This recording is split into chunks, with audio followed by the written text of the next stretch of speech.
TV next मराठीच्या या विशेष कार्यक्रमामध्ये मी संदीप पुन्हा एकदा आपल्या सर्वांचं स्वागत करतो. गेल्या 3-4 दिवसांपासून सातत्यानं मुसळधार पाऊस राज्याच्या वेगवेगळ्या ठिकाणी कोसळत आहेत. अशातच प्रत्येक दिवशी हवामान खात्यांकडून वेगवेगळ्या प्रकारचे अंदाज जाहीर केले जात आहेत. कदाचित येणाऱ्या दिवसामध्ये मुसळधार अतिमुसळधार पाऊस सुरू होईल. बरं, या सगळ्या बातम्या केव्हा चालू आहेत की मे महिन्याच्या दुसऱ्या आठवड्यामध्ये. आणि सर्वसाधारणपणे आत्तापर्यंतची आपली समज अशीच आहे की पाऊस हा 7 जून नंतर आणि फार तर 15 जून नंतर चालू होतो. पण अलीकडच्या काळामध्ये यामध्ये आता ह्या बदल होताना दिसून येत आहेत. आणि त्याच्यामुळे सर्वसामान्यांना प्रश्न आहेत की हा बदल नेमका कशामुळे आहे, अचानक पाऊस येण्याची ही काय कारणं आहेत. आणि हे फक्त भारतातच घडत नाही तर जगाच्या पाठीवरती विविध देशांमध्ये सुद्धा अशा प्रकारची परिस्थिती पाहायला मिळते. याच्या मागची नेमकी कारणं काय आहेत हेच जाणून घेण्याचा आपण थोडासा प्रयत्न करणार आहोत. आणि आपल्यासोबत आहेत डॉक्टर मधुकर बाचुळकर. सरांचं नाव कुणालाही तसं परिचितच आहे, कारण सरांनी नेहमीच पर्यावरणावरती अभ्यास केलेला आहे. त्याच्या अनेक चळवळीमध्ये ते स्वतः त्याच्यामध्ये असतात. त्याच्यामुळे त्यांच्याकडूनच हा सगळा विषय आज आपण समजून घेऊ. सर, गेल्या काही दिवसांपासून विशेषतः कोल्हापूरमध्ये सातत्यानं पावसाची संततधार पाहायला मिळते आणि ते देखील मेच्या दुसऱ्या आठवड्यामध्ये. याच्या मागचं कारण काय आहे?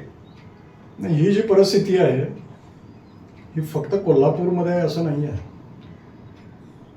महाराष्ट्रामध्ये तीच कंडिशन आहे, कर्नाटक, केरळ, गुजरात सगळीकडे हीच कंडिशन आहे. आपल्याकडं सर्वसाधारणपणे अलीकडील काळात मोठ्या प्रमाणामध्ये हवामानात बदल होत आहेत. अच्छा. आणि आपल्याला जे काही आता दिसतं ते हवामान बदलामुळं आहे. अच्छा. त्यालाच इंग्लिशमध्ये क्लायमेट चेंज असं आपण म्हणतो. तर हे हवामानातले बदल अलीकडच्या काळामध्ये फार वेगानं का होत आहेत आणि त्याचे हे सगळे परिणाम आहेत. अच्छा. म्हणजे आता सुद्धा जो अवकाळी पाऊस चालू आहे मे महिन्याच्या दुसऱ्या-तिसऱ्या आठवड्यामध्ये मोठ्या प्रमाणामध्ये पाऊस पडतो, अतिवृष्टी होते आहे. मे महिन्यामध्येच पूरस्थिती निर्माण झालेली आहे. हो. याचं महत्त्वाचं कारण जे आहे ते क्लायमेट चेंज. अच्छा. म्हणजे वातावरणामध्ये होणारे ड्रास्टिक चेंजेस, बदल जे होत आहेत ते आहेत. आणि त्याच्यामुळं आपल्याला हे सगळे परिणाम आता दिसत आहेत. अच्छा. तर याच्या मागचं कारण काय आहे? हवामानामध्ये इतक्या वेगानं बदल का होत आहेत? बरोबर.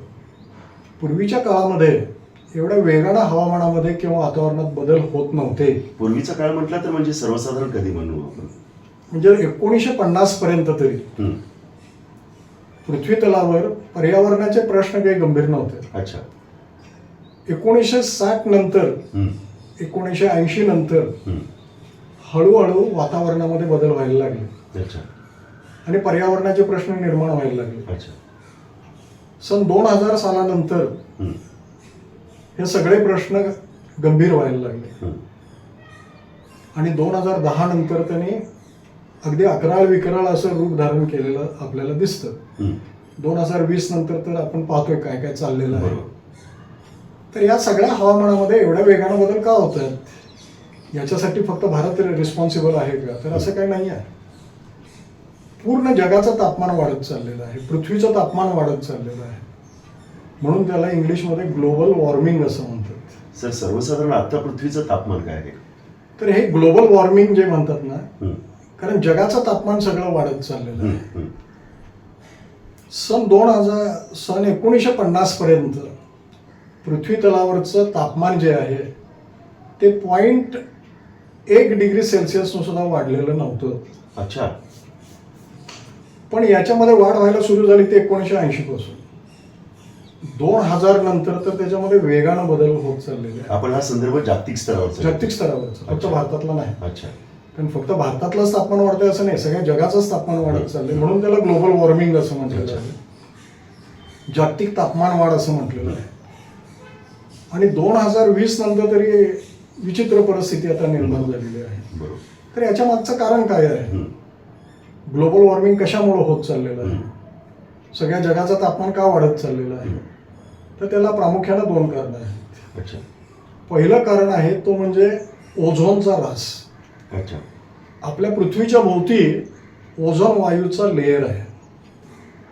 आणि हे ओझोनचं लेयर जे पृथ्वी भोवती आहे त्याला पृथ्वीचं कवच कुंडल असं म्हटलं जातं. सूर्यापासून येणारी जी एनर्जी आहे हम्म. ते अडवण्याचं तो काम करत होता पूर्वी. हम्म. हा ओझोनचा लेअर सर्वात महत्वाचा आहे. हम्म.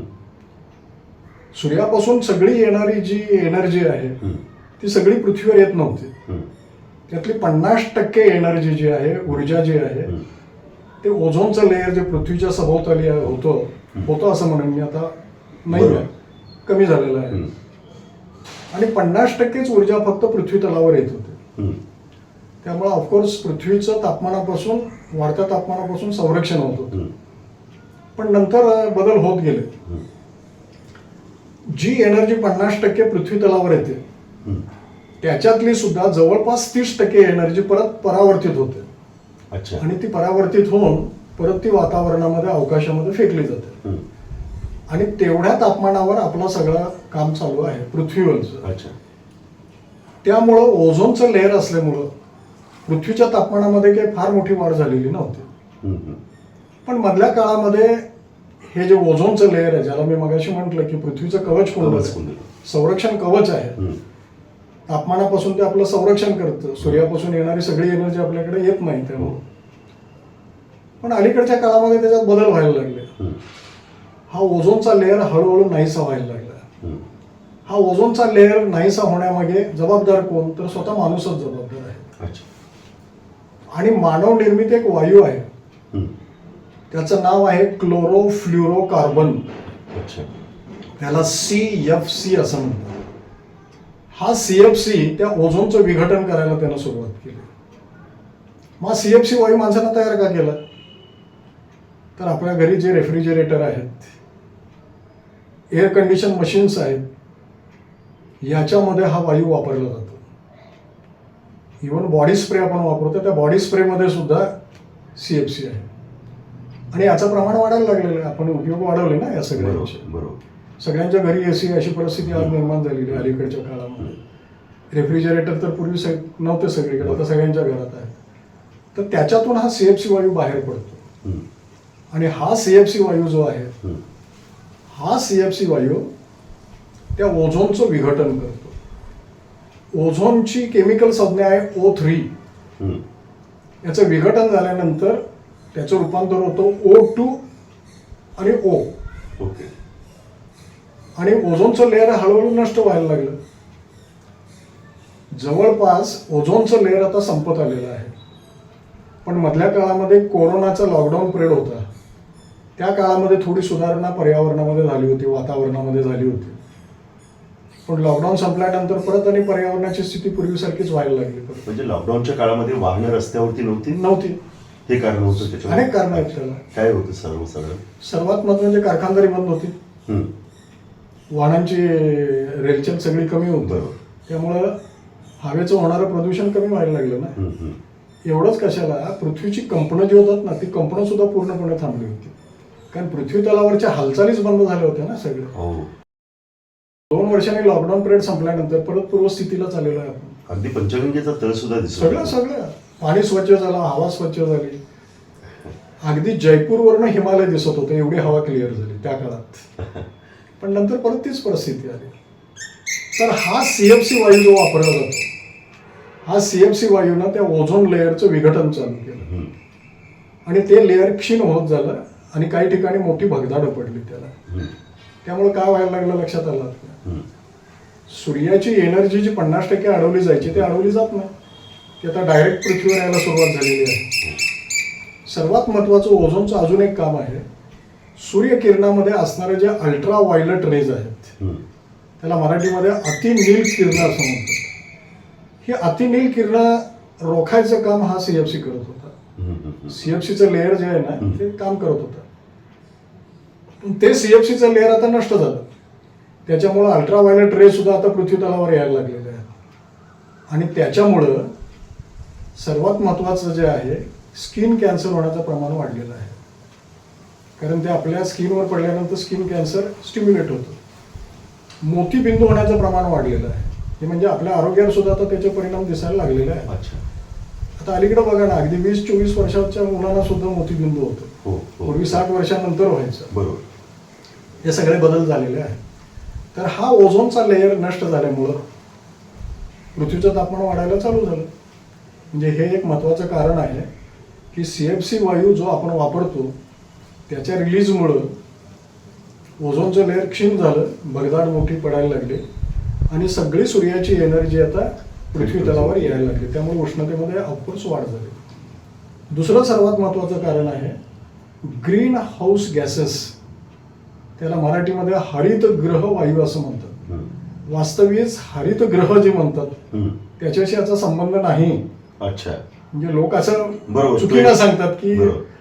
पॉली हाऊस ग्रीन हाऊसची संख्या वाढल्यामुळे पृथ्वीचं तापमान वाढलेलं आहे, असं नाही आहे. त्यात तथ्य नाही. त्याचं काही तथ्य नाही. त्याला का कारण पडलेलं आहे ते नंतर आपण पाहू. तर हे जे ग्रीन हाऊस गॅसेस आहे, या ग्रीन हाऊस गॅसेसची पर्सेंटेज वाढायला लागलेलं आहे, प्रमाण वाढत चाललेलं आहे.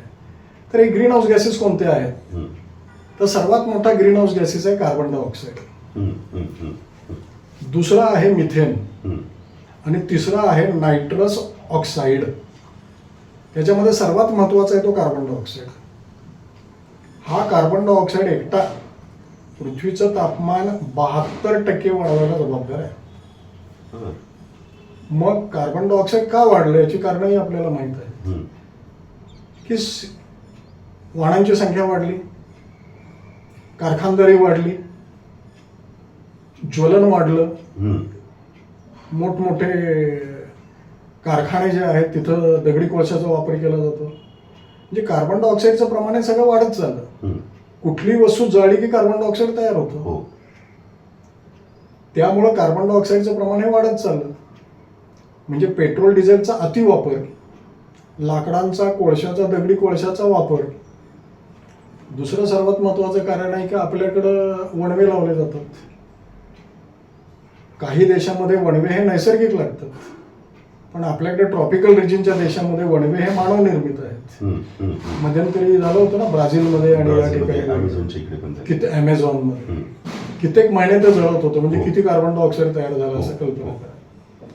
तर या सगळ्यामधून कार्बन डायऑक्साईडचं प्रमाण वाढत जातं आणि अलीकडच्या काळामध्ये कार्बन डायऑक्साईडचं प्रमाण हे पूर्वीपेक्षा जवळपास 33 ते 36% वाढलेलं आहे. सर्वसाधारण किती वर्षामध्ये सर? हे सांगितलं की 1980 नंतरची 1980 नंतर 33. अच्छा. आणि मगाशी म्हणालो तसं मी की हा एकटा कार्बन डायऑक्साईड जो आहे तो पृथ्वीचं तापमान वाढवण्यासाठी 70% जबाबदार आहे. म्हणजे सर्वात महत्वाचा जो ग्रीन हाऊस गॅस आहे तो म्हणजे कार्बन डायऑक्साईड. अच्छा. आणि हे सगळं कार्बन डायऑक्साईड जे आहे ते नैसर्गिक पद्धतीनं सुद्धा होतं. ज्वालामुखी आला की तिथनं कार्बन डायऑक्साईड होतं. पण कार्बन डायऑक्साईडचं प्रमाण वाढवण्यासाठी प्रामुख्याने जबाबदार आहे तो म्हणजे माणूस. कारण वाहनांची संख्या वाढली, कारखानदारी वाढली, आपल्या अपेक्षा गरजा वाढल्या, वणवे लागायचं सुरू झालं, कचरा आपण जाळायला लागतो. म्हणजे जी कोणती गोष्ट जाळली की कार्बन डायऑक्साईड होतं. आता आम्ही किती वेळा सांगतो की कचरा जाळू नका, पण आपल्याकडे काय होतं कोल्हापूरमध्ये पण बघा ना, सकाळी कचरा गोळा केला जातो तो पेटवला जातो. खरं म्हणजे कचरा पेटवणं सुद्धा गुन्हा आहे. अच्छा. शेतकरी शेतकरी लोक ऊस गेला की ते सगळं फळ पेटवून लावतात. त्याच्यातून किती कार्बन डायऑक्साईड पडत असेल बाहेर. म्हणजे आपण प्रत्येक जण कार्बन डायऑक्साईड वाढवण्यासाठी जबाबदार आहे. सर्वसाधारण मनामध्ये एक प्रश्न येतो की ही फक्त कार्बन डायऑक्साईड वाढण्याची जी क्रिया तुम्ही सांगितली ही फक्त भारतापुरतं नाही, सगळीकडे जगात सगळीकडे. अच्छा. त्याचं एक प्रमाण लक्षात घ्या, ते सगळं मी हे सांगतो ते जगातलं सांगतो. अच्छा. म्हणजे 33 ते 36% वाढलं हे जगातलं वाढलं, फक्त भारतातलं नाही आहे. अच्छा. सर्वात जास्त कार्बन डायऑक्साईड जगाच्या पाठीवर अमेरिका सोडतो. अच्छा. अमेरिका एक नंबरवर. त्याच्यानंतर सर्वात जास्त कार्बन डायऑक्साईडची निर्मिती केली जाते चीनमध्ये. तिसऱ्या क्रमांकावर आहेत युरोपियन कंट्रीज आणि चौथा क्रमांक आपल्या भारताचा आहे. हे प्रमुख 4 देश आहेत म्हणजे घटक आहेत की ज्याच्यामधून जास्तीत जास्त कार्बन डायऑक्साईड बाहेर टाकला जातो. पण हा कार्बन डायऑक्साईड जो बाहेर टाकला जातो काय त्या देशापुरताच नाही ना, तो सगळ्या जगामध्ये बसतो. त्यामुळे पृथ्वीचं तापमान वाढायला लागलेलं. म्हणजे काही प्रमुख देश जरी जबाबदार असतील तर प्रत्येक देश कार्बन डायऑक्साईड सोडतो, पण लहान लहान देश जे आहेत ते एवढ्या प्रमाणात कार्बन डायऑक्साईड सोडत नाहीत, पण त्यांना तोटा सहन करावा लागतो. अच्छा. बरोबर. म्हणजे फक्त त्यांनी केलंय म्हणून त्यांना तोटा आहे असं नाही, सगळ्या जगाला पसरत. त्यामुळे एकूण हवामानामध्ये 36 ते 33% वाढ झाली ना. त्यामुळे कार्बन डायऑक्साईड हा सर्वात महत्वाचा घटक आहे. दुसरा जो वायू आहे त्याचं नाव आहे मिथेन. कचरा कुजताना, शेणखेत कुजताना किंवा रवंथ करणारे जे प्राणी आहेत हम्म. हे रवंथ करताना त्यांच्या उच्छ्वासा वाटेल हा मिथेन वायू बाहेर पडतो. मला वाटतं तुम्ही डम्पिंग ग्राउंड बघितलेलं असेल. हम्म. ते डम्पिंग ग्राउंड बघा ना तुम्ही, कायम पेटलेलंच असतं हो बरोबर. कारण त्याच्यातून मिथेन बाहेर पडतो. हम्म. गोबर गॅसमध्ये तो मिथेनच होतो ना, गोबर गॅस. बरोबर. पण तुम्ही कचरा शेण सगळं बाहेर टाकलं की ते कुजायला लागले की त्याच्यातून मिथेन होतो आणि तो ज्वालाग्रही आहे. हम्म. जरा तापमान वाढलं की आपोआप आग लागते आणि जळायला लागतं आणि परत कार्बन डायऑक्साईड. हम्म. हम्म. तर हा मिथेन सुद्धा त्याला तेवढाच जबाबदार आहे. नैसर्गिकपणे काही बॅक्टेरियाच्या प्रक्रियेमधून सुद्धा मिथेन बाहेर पडतो. भाताच्या शेतीमधून सुद्धा मिथेन बाहेर पडतो. भाताच्या शेतीमध्ये शेतीमधून. आणि हा सगळा मिथेन प्रामुख्याने जास्त मोठ्या प्रमाणामध्ये जो होतो तो शेणखत कुजताना किंवा शेण कुजताना आणि कचरा कुजताना मोठ्या प्रमाणामध्ये बाहेर होतो. त्यामुळे त्याचं व्यवस्थापन करणं गरजेचं आहे ना, नाहीतर मिथेन वाढलेलंच आहे इथं सुद्धा. आणि हा जो मिथेन आहे हा जवळपास 18% पृथ्वीचं तापमान वाढवण्यासाठी जबाबदार आहे. म्हणजे मगाशी सांगितलेले 72 आणि हे 18 म्हणजे 90% दोन गॅसेस जबाबदार आहेत. त्यामुळं या मिथेनचं उत्सर्जन थांबवणं गरजेचं आहे आपल्याला. म्हणजे कचरा कुजवण्यापेक्षा त्याच्यापासून तुम्हाला बायोगॅस करता येतो का हा प्रयत्न करायला पाहिजे. काही गोष्टी आपण थांबवू शकत नाही. आता रवंथ करणारे प्राणी तिथून जो बाहेर पडणार ते आपण नाही करू शकत. भाताच्या शेतीमधून बाहेर पडतो तो काय आपण कंट्रोल नाही करू शकत. पण जेवढं कंट्रोल करता येते ते करणं गरजेचं आहे आणि तो 18% जबाबदार आहे. तिसरा वायू महत्वाचा आहे तो नायट्रस ऑक्साईड. याचंही प्रमाण पूर्वीपेक्षा 16 ते 18% वाढलेलं आहे आणि हा जागतिक तापमान वाढ वाढवण्यासाठी जवळपास 6% जबाबदार आहे. म्हणजे हे 3 प्रमुख गॅसेस आहेत की ज्याच्यामुळे पृथ्वीचं तापमान वाढतं. मग नायट्रस ऑक्साईड बाहेर कुठून पडतो? बरोबर. तर हा प्रामुख्यानं आपल्या व्हेकलमधून बाहेर पडतो. जिथं पेट्रोलचं आणि डिझेलचं ज्वलन होतं त्याच्यामधून नायट्रस ऑक्साईड सुद्धा बाहेर पडतो. काही कारखान्यामध्ये सुद्धा पेट्रोल डिझेल वापरतात तिथून नायट्रस ऑक्साईड बाहेर पडतो. पण हा फार मोठ्या प्रमाणामध्ये जबाबदार नाही आहे, फक्त 6% जबाबदार आहे. तर हे 3 प्रामुख्यानं जे गॅसेस आहेत हे पृथ्वीचं तापमान वाढायला जबाबदार आहेत. मग प्रश्न असा निर्माण होतो की यांना ग्रीन हाऊस गॅसेस का म्हणतात? तर त्याच्यासाठी एक उदाहरण मी तुम्हाला देतो. ग्रीन हाऊसेस जिथं शेतकरी तयार करतात त्याच्यामध्ये जर तुम्ही आत एंटर केलं तर बाहेरच्या पेक्षा आत जास्त गरम होतं. बरोबर बरोबर बरोबर आहे. बरोबर. पृथ्वीची परिस्थिती आता नेमकी तशी आहे. म्हणजे ग्रीन हाऊस मध्ये तुम्ही आत आल्यानंतर आपल्याला तापमान वाढलेलं जाणवतं ना. हो हो. तशी परिस्थिती आज पृथ्वीची झालेली आहे म्हणून त्याला ग्रीन हाऊस इफेक्ट म्हणतात. अच्छा. आणि त्याच्या गॅसेस जे रिस्पॉन्सिबल आहेत त्यांना ग्रीन हाऊस गॅसेस म्हणतात. पण लोकांच्या मनामध्ये याच्याबद्दल कन्फ्युजन आहे म्हणून मी एक वेगळं उदाहरण तुम्हाला देतो. आपली 4 चाकी गाडी जी आहे कार ही उन्हाळ्यामध्ये भर दुपारी उघड्यावर मैदानावर ठेवायची. पण त्याचे दरवाजे खिडक्या सगळे बंद करून टाकायचे आणि एक 2-3 तास चांगली तापू द्यायची. 2-3 तास झाल्यानंतर आपण जाऊन तिथं बसायचं त्या कारमध्ये, पण दरवाजा उघडून बंद करायचा, खिडक्या उघडायच्या नाही. अच्छा. काय होईल सांगायची गरज नाही. तशी परिस्थिती आज पृथ्वीची आहे. याचं काय कारण आहे? एक सांगितलं ओझोन लेअर आणि हे दुसरं सांगितलं मी ग्रीन हाऊस गॅसेस.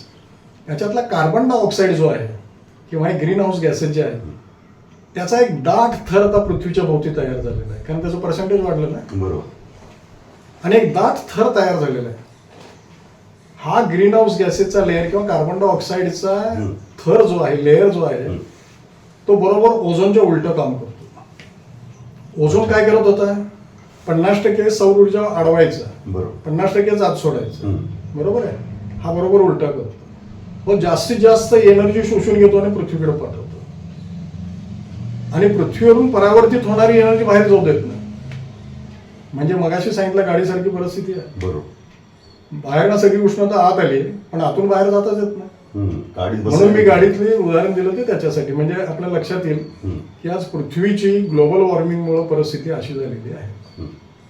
सर, ह्या ओझोन वायूचा जो लेअर कमी होतो त्याचा जे आम्ही वाचतोय की हिमनद्या वितळत आहेत ते तो वेगळा कारण आहे. ते वेगळं कारण. अच्छा. आता दुसरं सांगितलं त्याच्यामुळं पृथ्वीच्या तापमानामध्ये वाढ व्हायला सुरुवात झाली. मी मगाशी म्हणालो त्याप्रमाणे 1950 पर्यंत हं. पृथ्वीचं तापमान 0.1 डिग्री सेल्सिअसनं सुद्धा वाढलेलं नव्हतं, पण त्याच्यानंतर ते हळूहळू वाढायला लागले. हं. त्याच्यानंतर ते वाढत वाढत निघालं. अगदी 2000 सालापर्यंत सुद्धा हं. ते 0.8 डिग्री सेल्सिअसनं वाढलेलं होतं. हं. 0.8 डिग्री सेल्सिअसनं वाढलेलं होतं. आजच्या सगळ्या डेव्हलपमेंट पाहिल्यानंतर एक अभ्यासकांना असं वाटत होतं की 2050 पर्यंत पृथ्वीचं तापमान जे आहे ते 1.5 डिग्री सेल्सिअसनं वाढेल 2050 पर्यंत. पण 2025च्या अगोदरच पृथ्वीचं तापमान जे आहे ते 1.8 डिग्री सेल्सिअसनं वाढलेलं आहे. याच्यावरून कल्पना करा.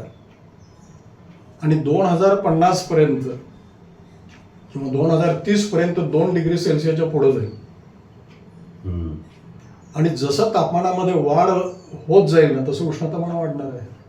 त्यामुळे पृथ्वीचं तापमान वाढत चाललेलं आहे. आणि त्याचे सगळे बदल हे आणि आता आपल्याला जे सगळे बदल दिसतात ते त्याचेच आहेत सगळे. म्हणून त्याला क्लायमेट चेंज म्हटलेलं आहे. हं. हं. मग या क्लायमेट चेंजमध्ये कुठले कुठले प्रामुख्याने परिणाम दिसले तुम्ही मगाशी म्हणाल हो. तसं. सगळे जे हिमनग आहेत हं. ध्रुव प्रदेशावरचे हं. ते अतिउष्णतामानामुळे हळूहळू वितळायला चालू झाले. हं. काही हिमनग तर जवळपास 70 ते 80% वितळून संपलेले आहेत. अरे. अच्छा. पृथ्वी तलावर खाऱ्या पाण्याचं प्रमाण जास्त आहे हं. आणि समुद्र 3% बरोबर. आहे. 1%च फक्त जमीन आहे. हं. हे 3 भाग समुद्रच आहे. हो. तर तिथलं जे समुद्र आहे ते समुद्राच्या पाण्याची पातळी आता वाढायला सुरुवात झालेली आहे.